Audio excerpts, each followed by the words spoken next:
Everyone, आप देख रहे हैं मेरा YouTube channel study with Jenner. Friends, आज हम करेंगे क्लास 12 के पॉलिटिकल साइंस का चैप्टर 4 सत्ता के वैकल्पिक केंद्र। स्टार्ट कर दे।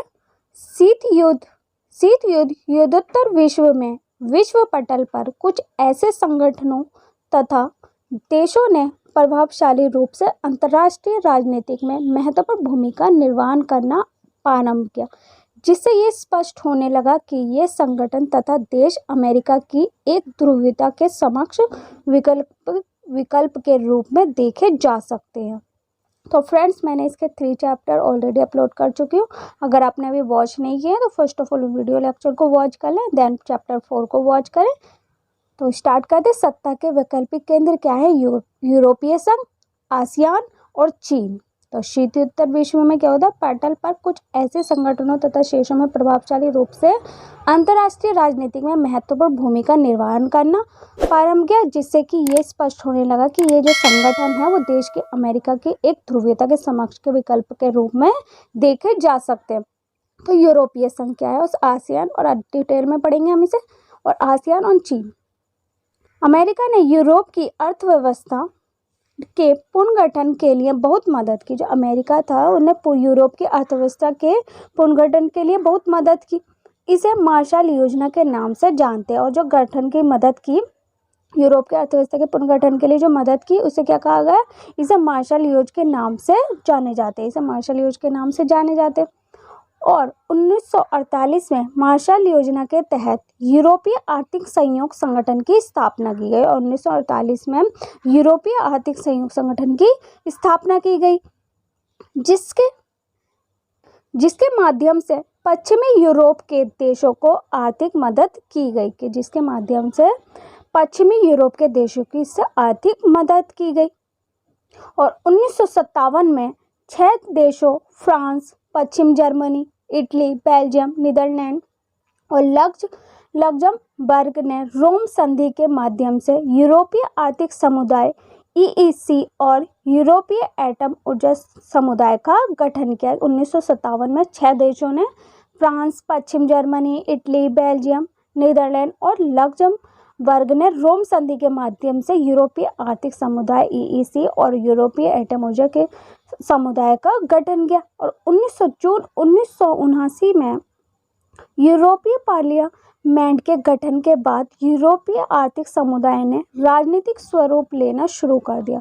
और जून 1979 में यूरोपीय पार्लियामेंट के गठन के बाद यूरोपीय आर्थिक समुदाय ने राजनीतिक स्वरूप लेना शुरू कर दिया। और फरवरी 1992 में maastricht संधि के द्वारा यूरोपीय संघ का गठन हुआ। और 1992 में maastricht संधि के द्वारा यूरोपीय संघ का गठन हुआ।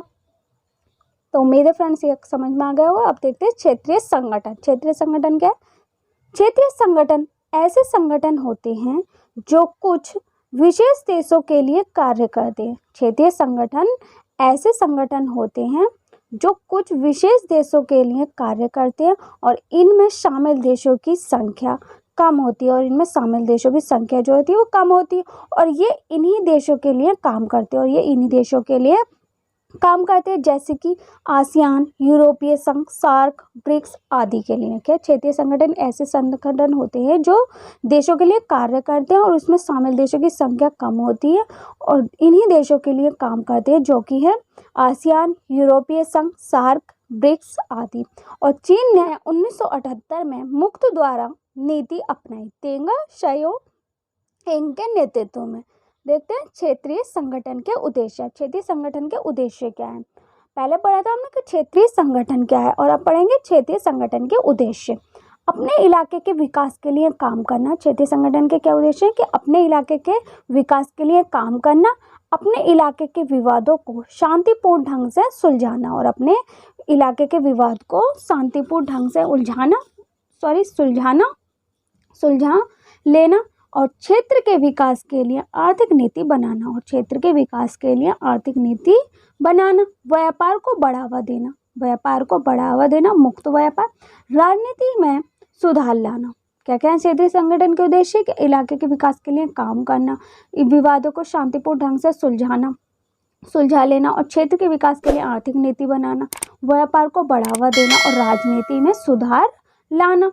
मार्शल योजना। अब देखेंगे मार्शल योजना। मार्शल योजना क्या है कि द्वितीय विश्व युद्ध के बाद यूरोप को बहुत नुकसान पहुंचा। के द्वितीय विश्व युद्ध जब हुआ था तो उससे यूरोप को बहुत नुकसान पहुंचा था और अमेरिकी खेमे के पश्चिमी यूरोप की अर्थव्यवस्था को दोबारा खड़ा करने के लिए अमेरिकी ने जबरदस्त मदद किया। और दोबारा खड़ा करने के लिए यूरोप के अर्थव्यवस्था को, तो अमेरिका के खेमे के पश्चिमी यूरोप की अर्थव्यवस्था को दोबारा खड़ा करने के लिए अमेरिका ने जबरदस्त मदद की। किसकी की मदद? यूरोप की।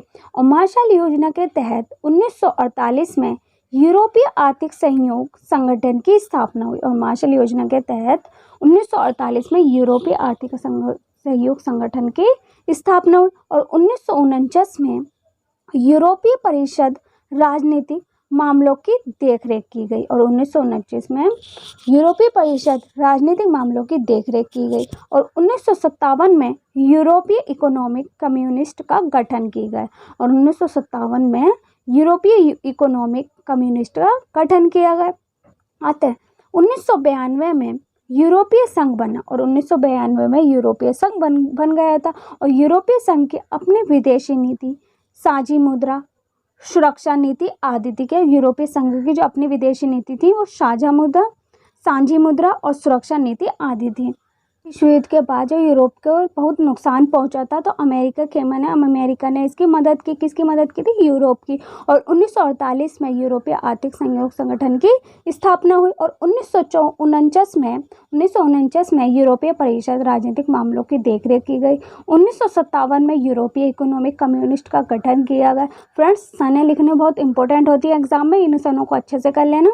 और आते हैं 1992 में यूरोपीय संघ बना। और 1992 में यूरोपीय संघ जो था वो बन गया था। और यूरोपीय संघ की अपनी विदेशी नीति, साझी मुद्रा और सुरक्षा नीति आदि थी। और यूरोपीय संघ आर्थिक सहयोग वाली संस्था से बदलकर ज़्यादा से ज़्यादा राजनीतिक रूप लेता गया।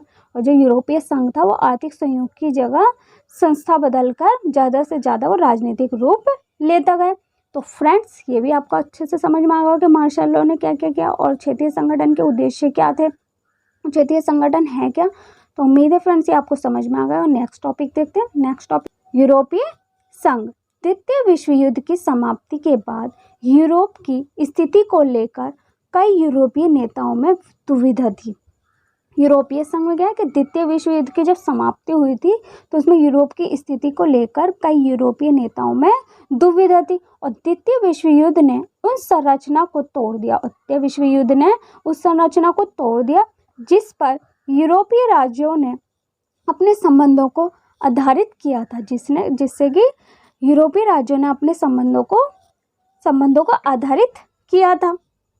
और शीत युद्ध ने 1945 के बाद यूरोप के एकीकरण का समर्थन किया। और जब शीत युद्ध की समाप्ति हुई तो 1945 में यूरोप के एकीकरण का समर्थन किया गया। और यूरोपीय अर्थव्यवस्था को मार्शल प्लान के तहत यूएस द्वारा व्यापक वित्तीय सहायता से पुनर्जीवित किया गया। कि यूरोपीय अर्थव्यवस्था को मार्शल प्लान के तहत यूएसए द्वारा व्यापक वित्तीय सहायता से पुनर्जीवित किया गया। यूरोपीय आर्थिक सहयोग संगठन OEEC की स्थापना 1948 में पश्चिमी यूरोपीय राज्यों को चैनल सहायता के लिए की गई थी। और यूरोपीय आर्थिक सहयोग संगठन की स्थापना 1948 में पश्चिमी यूरोप राज्यों को चैनल सहायता के लिए की गई थी। और राजनीतिक सहयोग में एक और कदम आगे 1949 में यूरोप की परिषद की स्थापना की गई। और राजनीतिक सहयोग में एक और कदम आगे 1949 में यूरोप की परिषद की स्थापना की गई। और USSR के विघटन ने 1992 में यूरोपीय संघ के गठन का नेतृत्व किया। USSR ने विघटन के 1992 में यूरोपीय संघ के गठन का नेतृत्व किया, जिससे कि एक आम विदेशी और सुरक्षा नीति, न्यायपरक सहयोग और एकल मुद्रा के निर्माण की नींव रखेंगी। जिससे कि एक आम विदेशी और सुरक्षा नीति, न्यायपरक सहयोग और एकल मुद्रा के निर्माण की नींव रखी कब? 1992 में जब यूरोपीय संघ के गठन का नेतृत्व किया गया था। तो क्या किया गया कि उससे न्यायपरक सहयोग और एकल मुद्रा के निर्माण की नींव रखी गई। और यूरोपीय संघ समय के साथ साथ एक आर्थिक संघ से तेजी से राजनीतिक रूप से विकसित हुआ। और यूरोपीय संघ समय के साथ साथ एक आर्थिक संघ से तेजी से राजनीतिक रूप से विकसित हुआ। यूरोपीय संघ का आर्थिक, राजनीतिक, रासायनिक और सैन्य प्रवाह है। और यूरोपीय संघ का अपना एक राजनीतिक, आर्थिक, रासायनिक और सैन्य प्रभाव है। आर्थिक रूप से यूरोपीय संघ दुनिया की सबसे बड़ी अर्थव्यवस्था है। और आर्थिक रूप से जो यूरोपीय संघ है वो दुनिया की सबसे बड़ी अर्थव्यवस्था है। और 2005 में 12 ट्रिलियन डॉलर से अधिक की जीडीपी थी। और 2005 में 12 ट्रिलियन डॉलर से ज़्यादा अधिक जीडीपी थी। इसकी मुद्रा यूरो अमेरिकी डॉलर के प्रभुत्व के लिए खतरा पैदा कर सकती है। और इसकी मुद्रा जो थी वो यूरो अमेरिकी डॉलर के प्रभुत्व के लिए खतरा पैदा कर सकती थी। और राजनीतिक और रासायनिक आधार पर ब्रिटेन और फ्रांस यूरोपीय संघ के 2 सदस्य संयुक्त राष्ट्र सुरक्षा परिषद के स्थायी सदस्य हैं। कि राजनीतिक और रासायनिक आधार पर ब्रिटेन और फ्रांस यूरोपीय संघ के 2 सदस्य संयुक्त राष्ट्र सुरक्षा परिषद के स्थायी सदस्य थे। कौन थे? ब्रिटेन और फ्रांस। और रक्षा क्षेत्र में यूरोपीय संघ की संयुक्त सशस्त्र सेना दुनिया में दूसरी सबसे बड़ी सेना है। और संरक्षा क्षेत्र में यूरोपीय संघ की संयुक्त सशस्त्र सेना दुनिया में दूसरी सबसे बड़ी सेना है। ये टॉपिक भी आपको अच्छे से समझ में आ गया होगा। उम्मीद है फ्रेंड्स यूरोपीय संघ का भी टॉपिक आपको अच्छे से समझ में आ गया होगा कि द्वितीय विश्व युद्ध की समाप्ति के बाद यूरोप की स्थिति को लेकर कई यूरोपीय नेताओं में दुविधा थी। और द्वितीय विश्व युद्ध ने उन संरचनाओं को तोड़ दिया जिस पर कि यूरोपीय राज्यों ने अपने संबंधों को आधारित किया था। और शीत युद्ध में 1945 के बाद यूरोप के एकीकरण का समर्थन किया गया। मार्शल प्लान के तहत यूएसए एक व्यापक वित्तीय सहायता से पुनर्जीवित किया गया। और 1948 में पश्चिमी यूरोपीय राज्यों को चैनल सहायता के लिए की गई। और 1949 में यूरोप की परिषद की स्थापना की गई। और यूएसएसआर के विघटन के 1992 में यूरोपीय संघ के गठन का नेतृत्व किया गया। और जिससे कि इसे एक आम विदेशी और संरक्षण नीति, न्यायपथ संयोग, एकल मुद्रा के निर्माण की नींव रखी गई। और यूरोपीय संघ आर्थिक, राजनीतिक, रासायनिक और सैन्य प्रभाव है। आर्थिक रूप से यूरोपीय संघ की सबसे बड़ी अर्थव्यवस्था है। 2005 में 12 ट्रिलियन डॉलर से अधिक की जीडीपी थी। इसकी मुद्रा यूरो अमेरिका डॉलर के प्रभुत्व के लिए खतरा पैदा कर सकती थी। और रक्षा क्षेत्र में यूरोपीय संघ की सशस्त्र सेना दुनिया में दूसरी बड़ी सेना है। और राजनीतिक और रासायनिक आधार पर ब्रिटेन और फ्रांस यूरोपीय संघ के 2 सदस्य संयुक्त राष्ट्र सुरक्षा और परिषद के स्थायी सदस्य हैं। नेक्स्ट टॉपिक देखते हैं, यूरोपीय संघ के गठन के उद्देश्य। पहले पर हमने यूरोपीय संघ क्या है, अब पढ़ेंगे कि यूरोपीय संघ के क्या उद्देश्य हैं, क्या गठन के क्या उद्देश्य हैं। फर्स्ट इज एक समान विदेश व सुरक्षा नीति। फर्स्ट है एक समान विदेश और सुरक्षा नीति। सेकंड इज आंतरिक मामलों तथा न्याय से जुड़े मामलों पर सहयोग। आंतरिक मामलों तथा न्याय से जुड़े मामलों पर सहयोग। थर्ड इज एक समान मुद्रा का चालन। समान मुद्रा का चलन। और वीजा मुक्त आवागमन। वीजा मुक्त आवागमन। यूरोपीय संघ की विशेषताएं देखते हैं। ये तो उद्देश्य, अब देखते हैं विशेषताएं क्या है। यूरोपीय संघ ने आर्थिक सहयोग वाली संस्था से बदलकर राजनीतिक संस्था का रूप ले लिया। यूरोपीय संघ ने आर्थिक सहयोग वाली संस्था से बदलकर राजनीतिक संस्था का रूप ले लिया। और यूरोपीय संघ एक विशाल राष्ट्र राज्य की तरह कार्य करने लगा। और यूरोपीय संघ एक विशाल राष्ट्र राज्य की तरह कार्य करने लगा। इसका अपना झंडा, गान, स्थापना दिवस और अपनी एक मुद्रा। और इसका अपना झंडा है, गान है और स्थापना दिवस और अपनी एक मुद्रा है। और अन्य देशों से संबंधों के मामलों में इसने काफ़ी हद तक साझी विदेशी और सुरक्षा नीति बना ली। और इनने क्या किया कि देशों से संबंधों के मामलों में इसने काफ़ी हद तक साझी विदेशी और सुरक्षा नीति बना ली। यूरोपीय संघ का झंडा 12 सोने के सितारों के घेरे के रूप में वहाँ के लोगों की पूर्णता, समग्रता, एकता और मेल मिलाप का प्रतीक है। यूरोपीय संघ का झंडा जो है वो 12 सोने के सितारों के घेरे के रूप में वहाँ के लोगों की पूर्णता, समग्रता, एकता और मेल मिलाप का प्रतीक है। तो फ्रेंड्स उम्मीद है आपको विशेषताएं भी पता लग गई होंगी यूरोपीय संघ की। अब देखते हैं बनाने वाले कारक या विशेषताएं। अब यूरोपीय संघ को कैसे ताकतवर बनाया और उसके क्या कारक हैं और विशेषताएं देखते हैं कि 2005 में ये दुनिया की सबसे बड़ी अर्थव्यवस्था थी। जब तक 2005 आई तो ये जो दुनिया की सबसे बड़ी अर्थव्यवस्था बन गई यूरोपीय संघ। और इसका सकल घरेलू उत्पादन अमेरिका से भी ज़्यादा था, और इसका सकल घरेलू उत्पादन अमेरिका से भी ज़्यादा था। इसकी मुद्रा यूरो अमेरिकी डॉलर के प्रभुत्व के लिए खतरा बन गई है, और इसके लिए कि मुद्रा यूरो अमेरिकी डॉलर के प्रभुत्व के लिए खतरा बन गई है। विश्व व्यापार में इसकी हिस्सेदारी अमेरिका से 3 गुना ज़्यादा है, और विश्व व्यापार में इसकी हिस्सेदारी अमेरिका से 3 गुना ज़्यादा है। और इसकी आर्थिक शक्ति का प्रभाव यूरोप, एशिया और अफ्रीका के देशों पर है। और इसका प्रभाव किस किस पर पड़ा? एशिया और अफ्रीका के देशों पर। ये विश्व व्यापार संगठन के अंदर एक महत्वपूर्ण समूह के रूप में कार्य करता है, और ये विश्व संगठन के अंदर एक महत्वपूर्ण समूह के रूप में कार्य करता है। इसका एक सदस्य देश फ्रांस सुरक्षा परिषद का स्थायी सदस्य है। इसका एक सदस्य है जो कि फ्रांस सुरक्षा परिषद का स्थायी सदस्य है। और इसके चलते यूरोपीय संघ अमेरिका में सभी राष्ट्रों की नीतियों को प्रभावित करता है, और इसके चलते यूरोपीय संघ अमेरिका समेत सभी राष्ट्रों की नीतियों को प्रभावित करता है। और यूरोपीय संघ का सदस्य देश फ्रांस परमाणु शक्ति संपन्न है, और यूरोपीय संघ का सदस्य देश फ्रांस परमाणु शक्ति संपन्न है। और अधिराष्ट्रीय संगठन के तौर पर यूरोपीय संघ आर्थिक, राजनीतिक और सामाजिक मामलों में दखल देना सक्षम है। और क्या? अधिराष्ट्रीय संगठन के तौर पर यूरोपीय संघ आर्थिक, राजनीतिक और सामाजिक मामलों में दखल देना सक्षम है। तो क्या देखा हमने? यूरोपीय संघ को ताकतवर बनाने वाले कारक या विशेषताएं कि 2005 में ये दुनिया की सबसे बड़ी अर्थव्यवस्था थी, और इसका सकल घरेलू उत्पादन अमेरिका से भी ज़्यादा था, और इसकी मुद्रा यूरो अमेरिकी डॉलर के प्रभुत्व के लिए खतरा बन गई, और विश्व में इसकी हिस्सेदारी अमेरिका से 3 गुना ज़्यादा है। और ये विश्व व्यापार संगठन के अंदर एक महत्वपूर्ण समूह के रूप में कार्य करता है, और यूरोपीय संघ का सदस्य फ्रांस परमाणु शक्ति संपन्न है।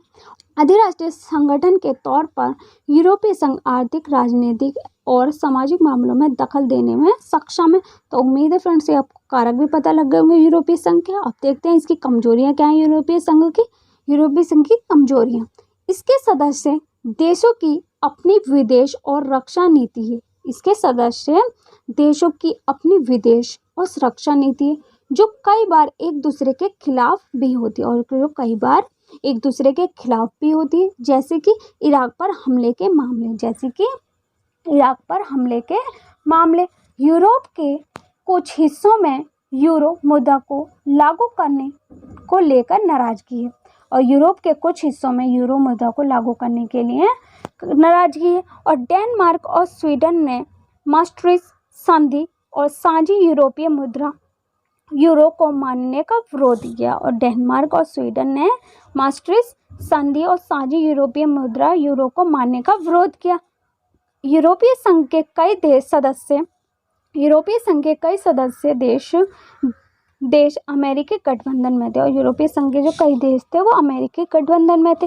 और ब्रिटेन यूरोपीय संघ से जून 2016 में एक जनमत संग्रह के द्वारा अलग हो गया, और ब्रिटेन यूरोपीय संघ से 2016 में एक जनमत संग्रह के द्वारा अलग हो गए। तो इसकी क्या क्या कमजोरियां थी कि इसके सदस्य देशों की अपनी विदेशी और रक्षा नीति है, और कई बार एक दूसरे के खिलाफ भी हो जाती है। विदेशी नीति है वो कई बार एक दूसरे के खिलाफ हो जाती है। और इराक पर हमले के मामले हैं, और यूरोप के कुछ हिस्सों में यूरो मुद्रा को लागू करने को लेकर नाराजगी, और यूरोप के जो कुछ हिस्से हैं यूरो मुद्रा के उसमें लागू करने के लिए नाराजगी। और डेनमार्क और स्वीडन ने maastricht संधि और साझी यूरोपीय मुद्रा यूरो को मानने का विरोध किया। और यूरोपीय संघ के कई सदस्य देश अमेरिकी गठबंधन में थे, और यूरोपीय संघ के कई सदस्य अमेरिकी गठबंधन में थे। और ब्रिटेन यूरोपीय संघ से जून 2016 में एक जनमत संग्रह के द्वारा अलग हो गए। तो उम्मीद है आपको कमजोरी भी पता लग गई होंगी यूरोपीय संघ की। हमने ये टॉपिक पढ़ा। अब यूरोपीय संघ का नेक्स्ट टॉपिक पढ़ेंगे हम आसियान का टॉपिक। आसियान के मुख्य उद्देश्य क्या है, दक्षिण पूर्वी एशिया राष्ट्रों का संगठन क्या है। तो इस टाइम में हमने पढ़ा यूरोपीय संघ की क्या क्या कमजोरियां थी, क्या उद्देश्य थे, क्या विशेषताएं थी, ये सब हमने इस टॉपिक में पढ़ा। क्या विशेषताएं थी, क्या गठन थे, ये सब पढ़ा। और नेक्स्ट टॉपिक में पढ़ेंगे हम नेक्स्ट वीडियो में आसियान के बारे में। तो उम्मीद है फ्रेंड्स मेरी वीडियो आपको पसंद आई होगी। मेरी वीडियो कैसी लगी कमेंट्स बॉक्स में लिखकर ज़रूर बताना। If you like the video so don't forget to like and subscribe my channel and hit the bell icon. अपने फ्रेंड्स के साथ शेयर करना मत भूलना ताकि इस वीडियो को प्रॉफिट उन्हें भी हो। और आपको नेक्स्ट किस टॉपिक पर वीडियो चाहिए तो आप मुझे कमेंट्स बॉक्स में लिखकर बता सकते हैं। Thanks for watching my video.